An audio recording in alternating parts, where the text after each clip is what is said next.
Audio Jungle.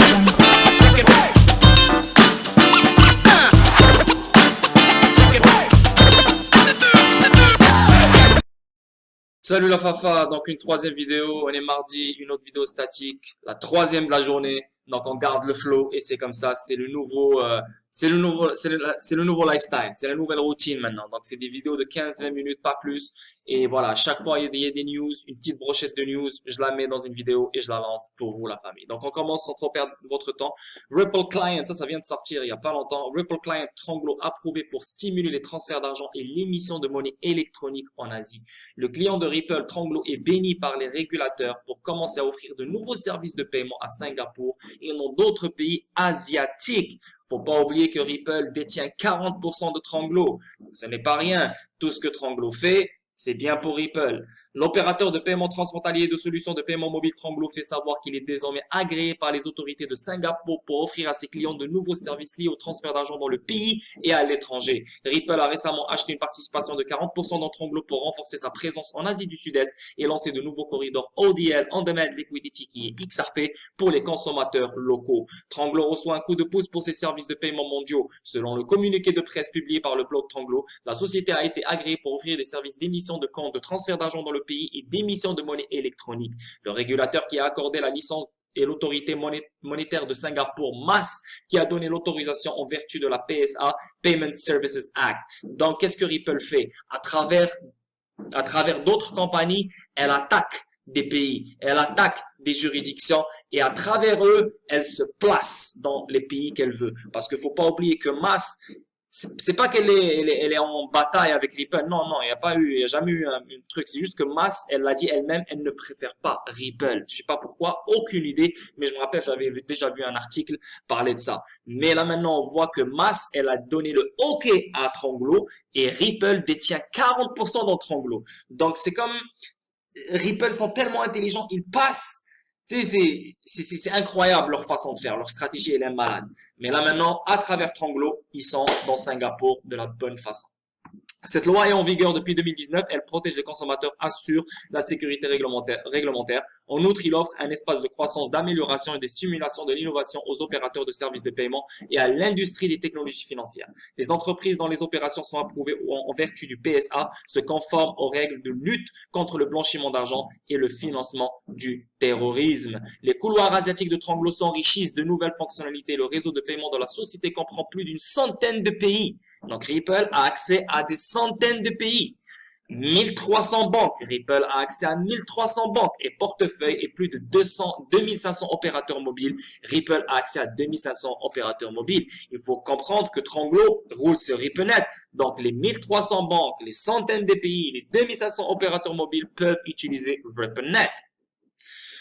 La nouvelle licence permettra à Tranglo d'améliorer les transferts d'argent vers des millions de clients à Singapour et dans le monde. Les premiers corridors de paiement qui en bénéficieront sont ceux de la Thaïlande, du Vietnam, de Singapour, des Philippines, etc. Ils ont maintenant des paiements en temps réel entièrement opérationnels avec des fonctions de portefeuille électronique ajoutées. Magnifique, magnifique, magnifique. On avance. Deuxième article. Deutsche Telekom s'associe à Coinbase alors que la crypto devient mobile. Donc, les opérateurs mobiles vont populariser la crypto-monnaie. Deutsche Telekom a sélectionné le géant américain des échanges cryptographiques Coinbase comme dépositaire de sa monnaie numérique, récemment acheté les jetons Celo. Cette nomination suit de près l'investissement substantiel de DT dans les jetons Celo, ce qui en fait la première entreprise de télécommunications à rejoindre la Celo Alliance for Prosperity. En janvier, Mobile Europe a reporté comme DT cherchait à vendre sa filiale néerlandaise dans le but de se départir d'un actif historique. Pendant ce temps, l'implication dans les crypto-monnaies lui permet de donner la priorité aux actifs numériques. Donc, les opérations mobiles aident les paiements cryptographiques. Celo est un projet de blockchain qui vise à simplifier les paiements cryptographiques grâce à la convivialité des téléphones mobiles. C'est exactement comme Telcoin. Deutsche Telekom, c'est elle qui détient le Celo. Au lieu de demander aux utilisateurs de gérer des adresses cryptographiques complexes, les clients des opérateurs de téléphonie mobile peuvent envoyer des crypto-monnaies à l'aide de leur numéro de téléphone mobile. Les utilisateurs peuvent également transférer de l'argent via WhatsApp et une application spécialisée dans la crypto-monnaie, l'application éponyme Celo. Donc, l'échange détiendra les jetons via sa plateforme de garde Coinbase Custody. DT a sélectionné l'échange cryptographique sur la base de ses protocoles de sécurité robustes. Il ne faut pas oublier que Celo, il a été mentionné dans le World Economic Forum. Comme Ripple et tout. Donc, ça aussi, c'est une belle opportunité aussi, là. C'est l'eau. Mais il est cher. Je pense qu'il est 2 dollars, quelque chose comme ça. Il est cher, à mon avis. Bref. Donc, Deutsche Telekom, Coinbase, la crypto devient mobile et c'est bonne chose pour Dent et Telcoin. On avance. Le gouvernement ne peut pas déchiffrer la réglementation sur la cryptographie. Donc ici, on voit la régulation de la crypto est un travail difficile. Les sénateurs travaillant sur un projet de loi d'infrastructure d'environ 1000 milliards de dollars ont pensé que ce serait une bonne idée d'exploiter l'industrie de la cryptographie à croissance rapide pour aider à payer. Mais alors le monde de la crypto a dit pas si vite. La première grande bataille entre la crypto et l'établissement de Washington a offert un aperçu des principaux problèmes en jeu et de la façon dont la crypto peut réellement riposter. Les propositions de cryptographie auraient permis de récolter environ 28 milliards de dollars pour payer la législation, principalement par le biais des impôts. La proposition la plus controversée aurait obligé les mineurs et les opérateurs de nœuds dont le travail sous-tend les blockchains sur lesquels reposent les crypto-monnaies à signaler les transactions crypto comme les maisons de courtage. Cela a rapidement déclenché une foule de problèmes techniques de confidentialité et autres. Donc, tous les gens qui ont des nodes, master nodes, tous les gens qui minent, ils vont devenir comme des maisons de courtage. Donc, ils vont payer là, et là, ça a déclenché un bordel, et on l'a vu hier, etc., etc. L'Electronic Frontier Foundation a averti que la proposition pourrait créer des nouvelles exigences de surveillance pour beaucoup au sein de l'écosystème blockchain. Et l'industrie de la crypto a fortement reculé. Il a semblé remporter une petite victoire après que les sens Ron Whedon, Cynthia Lummis et Pat Toomey ont poussé à faire amender le libellé du projet de loi pour préciser que les mineurs et les opérateurs de nœuds ne seraient pas classés comme courtiers. Donc, ça, les gens ont été contents parce qu'il y a beaucoup de monde qui ont des masternodes. Salut à toi, Mr. Biggie. Donc, tu l'as échappé belle. Tu allais devenir un courtier, mon gars. Mais bon, anyway. Yeah. So, tout le monde était content hier. Mais le Congrès n'a pas pleinement apprécié la complexité et les nuances de la technologie qu'il cherche à réglementer. On écrit les experts en cryptographie, Joe Carlazar et Amanda Cavalieri dans Bitcoin Magazine. Il ne s'agit donc que d'un exercice d'incendie dans ce qui semble être une longue processus pour l'industrie, ont-ils ajouté. Donc voilà, c'est bien, on s'est calmé un peu, mais ce n'est pas encore fini. Donc ça se peut qu'ils reviennent sur leurs mots. Vous êtes des courtiers quand même. On verra. Un amendement de dernière minute des sens Rob Portman, Mark Warner et Kirsten Sinema aurait élargi la définition de courtier d'une manière qui a suscité de vives réprimandes. Cela a tracé des lignes de bataille entre les versions Whedon Lummis Toomey et Portman Warner Cinema et Internet aime se battre. Tout cela a déclenché une tonne de lobbying et de campagne. La campagne Alerte Rouge de Fight for the Future a lancé un avertissement sévère, cherchant à rallier les partisans de la cryptographie pour façonner le projet de loi final. La campagne a exhorté les partisans à approuver le premier amendement proposé pour remplacer une disposition si mal écrite qu'elle pourrait écraser l'écosystème de la crypto-monnaie et a demandé à leurs sénateurs de s'opposer à la version Portman Warner Cinema. Parce que, c'est vrai, je leur donne raison, parce que si maintenant tout le monde devient courtier, avec leurs nodes, avec le mining, et on sait que les nodes c'est bon pour le réseau, pour garder le réseau bien. On sait que le mining aussi pour certains coins, c'est la colonne vertébrale pour certains coins comme Bitcoin, comme Ethereum, etc., etc. Donc si la crypto va manger un coup, énormément de coins ne vont pas innover, énormément de compagnies ne vont pas évoluer à cause de ça. Donc oui, moi je leur donne raison et je suis d'accord avec comment il s'appelle là, Whedon Lummis et Toomey, pour de vrai. Donc anyway, Elon Musk et Jack Dorsey, qui se sont parfois battus sur des problèmes de cryptographie, ont convenu que le nouvel amendement était mauvais pour la crypto. Ben oui, tout le monde, parce que eux c'est des gars BTC, donc le mining, c'est sûr qu'eux ils vont être opposés à ça, c'est sûr, je leur donne raison. Andreessen Horowitz, qui a d'importants investissements en cryptographique, s'est opposé au nouveau langage. Bien sûr, tout le monde qui a la patte dans la crypto, le moment où tu lui dis tu vas devenir un courtier parce que tu mines ou tu as des nodes, direct, il va s'énerver, il va se fâcher, il va pas être d'accord avec toi. C'est normal, parce que quand tu deviens courtier, tu as des taxes à payer, tu as des impôts à payer, tu as plein de trucs à payer là, ça rigole pas là. Même Jen Simmons a pesé, le bassiste de Kiss qui a révélé ses avoirs en crypto aux fans en janvier a déclaré qu'il soutenait Whedon, Lummis et Toomey. Moi aussi, je soutiens Whedon, Loomis et Toomey. Et la pression a eu des résultats. Après un week-end de querelle qui a vu plusieurs révisions de la version Portman Warner Cinema, le sénateur Pat Toomey, lors d'une conférence de presse conjointe hier avec la sénatrice Cynthia Loomis, a annoncé que les 6 sénateurs étaient parvenus à un accord sur un nouveau langage. Il y avait un accord très large pour être universel selon lequel les échanges centralisés d'actifs numériques se comportant comme des courtiers devraient être tenus de déclarer les transactions, tout comme le font déjà d'autres types de courtiers. Toomey a déclaré que sa proposition indique clairement qu'un courtier désigne uniquement les personnes qui effectuent des transactions sur des bourses où les consommateurs achètent, vendent et échangent des actifs numériques et garantit que le projet de loi ne balaie pas les développeurs de logiciels, les validateurs de transactions personnelles, les opérateurs de nœuds ou autres non courtiers. Donc, les nodes, les gens qui ont des nodes et les gens qui minent ne sont pas des courtiers. La secrétaire au Trésor Janet Yellen a déclaré hier que son département soutiendrait le langage de compromis. La Maison-Blanche avait auparavant soutenu la version Portman, Warner et Cinema. Ah, les enculés, ben oui, eux, ils veulent taxer tout le monde parce que Biden, il a déposé un projet de loi et il a dit lui-même, l'argent va venir de la crypto. On va imposer la crypto. On va déglinguer la crypto là, dans les taxes et les impôts. Et ça fait partie de l'agenda. Donc, anyway, on va pas tout lire, mais c'est très intéressant. Vive, comment il s'appelle? Whedon, Loomis et Toomey. Vive. Euh, tu vois, c'est bravo. Et moi, j'ai pas des nodes, j'ai pas de mining, mais pour les gens qui ont des nodes, qui ont des mining, je les comprends, mais je partage leur, comment dire, leur stress, bien sûr. Les pays du Moyen-Orient commencent à adopter les crypto-monnaies, selon le PDG de BitOasis. Donc, les pays du Moyen-Orient commencent à avoir l'importance d'adopter Bitcoin et d'autres crypto-monnaies alors que ces actifs numériques gagnent du terrain chaque jour, a déclaré un responsable d'une plateforme de crypto-monnaies basée aux Émirats arabes unis. Il y a eu des progrès prometteurs au Moyen-Orient où certains gouvernements essaient vraiment d'être à l'avant-garde et d'adopter ces technologies ainsi que d'introduire des cadres qui permettent aux entrepreneurs et aux entreprises de prospérer, a déclaré le général de BitOasis Ola Doudin à Arab News. Les commentaires interviennent alors que BitOasis a annoncé de solides résultats financiers pour le premier semestre 2021, notamment des volumes d'échanges dépassant les 3 milliards de dollars et une croissance de 200% de sa base d'utilisateurs.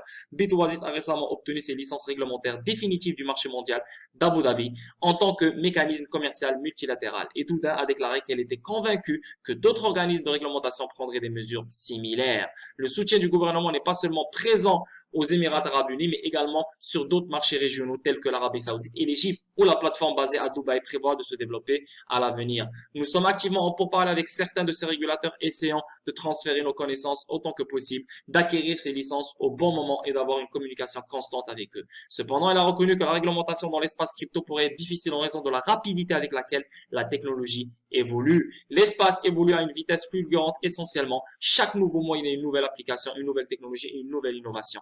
Une bonne réglementation devrait être essentielle pour soutenir la croissance sans précédent de l'industrie de la crypto-monnaie, a déclaré un expert alors que la nouvelle technologie gagne du terrain dans la région, a ajouté Doudin. Bref, je vais pas tout lire, c'est elle Doudin, elle est belle quand même. Et yeah, c'est juste une question de temps que le monde entier soit dans la crypto, c'est rien ça. Ça on le sait depuis 2010.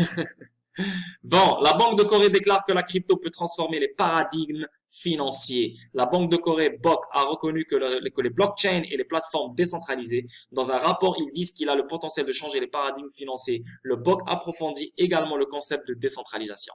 Tout ce que ces gens-là disent maintenant, on le savait en 2017, 2015, 2016, 2018, 2019. Tous ces trucs-là, on le savait. Là, maintenant, ils font que répéter notre spéculation qu'on avait avant.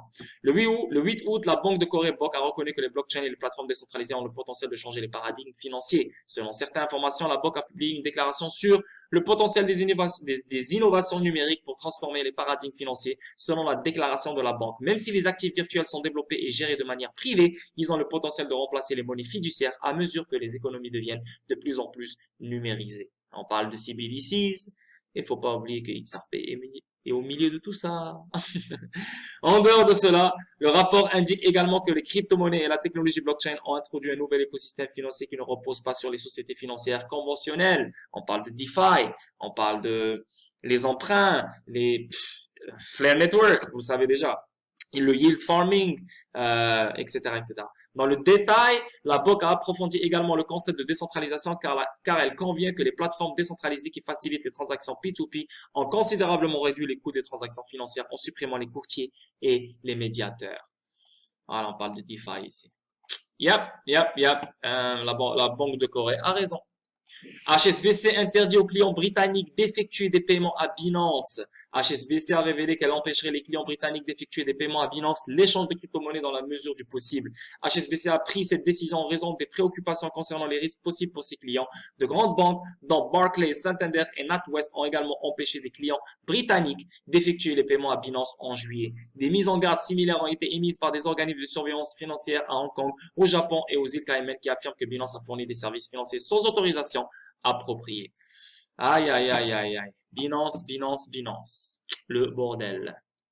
Ici, on voit Cardano Summit 2021 est ouvert aux inscriptions. Donc, les gens qui sont investis dans Cardano, moi, je suis pas investi dans Cardano. Est-ce que Cardano, c'est un putain de bon projet? C'est un putain de bon projet. Donc, si tu as des Cardano, garde tes Cardano et arrête de demander des questions si je devrais vendre les Cardano ou pas. Cardano est bon, malade. C'est une plateforme de smart contract, meilleure que Ethereum, à mon avis. Meilleur que certaines d'autres plateformes. Elles sont un peu différentes, chacune a ses fonctionnalités différentes, mais Flare Network reste le top du top, à mon avis, parce que c'est révolutionnaire. Flare Network n'a pas ce que Cardano a. Non, je veux dire que Flare Network a ce que Cardano a pas, et Ethereum a pas, et Polkadot a pas, etc., etc. Mais Cardano, c'est un putain de bon investissement, surtout si tu es là-dedans depuis très, très, très longtemps. Donc, that's good. Good, good, good. Et même si tu es nouveau et tu veux Cardano, à ce prix-là, long terme, tu es encore très, très, très, très, très, très bon. Donc, il y a un summit et c'est ouvert aux inscriptions. Donc, si tu veux, voilà, voir les événements, les gens parler de Cardano, blablabla, bla, bla, bla, les nouvelles, les améliorations, le roadmap, la feuille de route de Cardano, etc. Donc, ça serait bon pour les gars de Cardano et les investisseurs de Cardano. Donc, je partage ça avec vous. Sinon, pour finir, ça, c'est un très bel article. Ça parle pas ça parle, il y a aucunement UBX, mais vu que je vous ai parlé de UBX, on a parlé de l'intelligence artificielle et on a parlé de la science de données. UBX, c'est ce qu'il fait. Qu'est-ce qu'on voit ici? L'intelligence artificielle et l'importance de la gestion des données. Et ça, c'est sorti il y a 1 heure. Donc, voilà. C'est ce qu'on disait depuis un long moment sur UBX. C'est quoi UBX? C'est qu'il permet aux petites entreprises d'avoir accès à l'intelligence artificielle et une science de données d'une qualité supérieure. Parce que les petites entreprises et les moyennes entreprises, les micro-entreprises ne peuvent pas se permettre ce genre de technologie. Donc, juste pour avoir quelqu'un qui travaille chez toi, qui te fait une science de données, c'est un bordel. Maintenant, un algorithme, une blockchain qui te permet d'avoir une science de données de malade avec une intelligence artificielle de malade qui te permet de faire des analyses de données, blablabla, bla, bla, bla, bla, c'est incroyablement fou. Et c'est pour ça qu'on a investi sur UBX. OK? Donc, demandez aux gens quelles technologies propulseront l'avenir de l'entreprise et vous obtiendrez des réponses similaires. L'intelligence artificielle, apprentissage automatique, blockchain, la liste est longue. Il est tout à fait vrai que ces technologies vont transformer le fonctionnement des entreprises, alors que certaines innovations informatiques quantiques, par exemple, mettront un certain temps avant d'être là. D'autres sont arrivées et ont déjà un grand impact. L'intelligence artificielle a bien sûr captivé l'imagination du public depuis un certain temps et les entreprises se demandent actuellement comment l'intégrer dans leur organisation. En fait, l'intelligence artificielle est devenue si prolifique que l'Union européenne a récemment établi une série de nouvelles règles connues sous le nom de règlement sur l'intelligence artificielle qui visent à réglementer la façon dont les entreprises utilisent la technologie. UBX a sa place ici, la famille. UBX Network.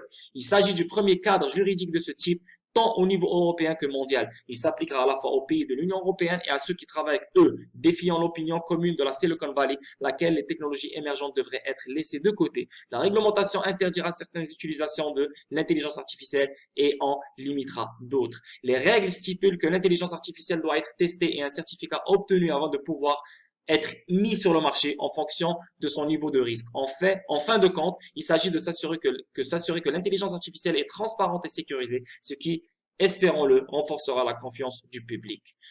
Donc ici, on a même l'importance de la gestion des données. Même UBX fait ça. Adopter l'intelligence artificielle demande plus qu'un investissement dans le dernier jouet brillant. Les entreprises doivent réinventer complètement leur infrastructure informatique et relever les défis de la gestion des données à l'assurance de l'efficacité des charges de travail. Il existe de nombreux types de technologies d'intelligence artificielle, mais la seule chose qu'elles ont toutes en commun est la consommation de grandes quantités de données. L'intelligence artificielle fonctionne en traitant les données, en repérant des modèles cachés, puis en prédisant les événements futurs ou en prenant des décisions autonomes sur la base de ces informations. En termes simples, les données sont la pierre angulaire de l'intelligence artificielle. En tout ce qui compromet la qualité des données aura un effet néfaste sur les résultats de la technologie. Et l'un des goulots d'étranglement les plus courants que nous constatons est la mauvaise gestion des données. Donc, c'est un magnifique, article, mais vu que ça vient de sortir aujourd'hui, et dès que moi je vois l'intelligence artificielle et la gestion des données directement, moi je vois UBX Network et le fait que ça parle de ça et ça parle d'entreprise et UBX fait ça pour les petites et moyennes entreprises, donc c'est juste parfait. 100 ans arrive UBX va fly. Je vous dis pas de l'acheter, hein, fais tes recherches, étudie le truc, si tu l'aimes, tu l'aimes, tu l'aimes pas, tu l'aimes pas. Mais yes, c'est un bon investissement. Ok la famille, donc voilà, j'ai fini ma troisième vidéo de la journée. On arrête ça aujourd'hui, donc demain on reprend encore avec d'autres nouvelles, d'autres analyses techniques et on avance petit à petit. Ok la famille, bye bye, ciao ciao, one love. Audio Jungle.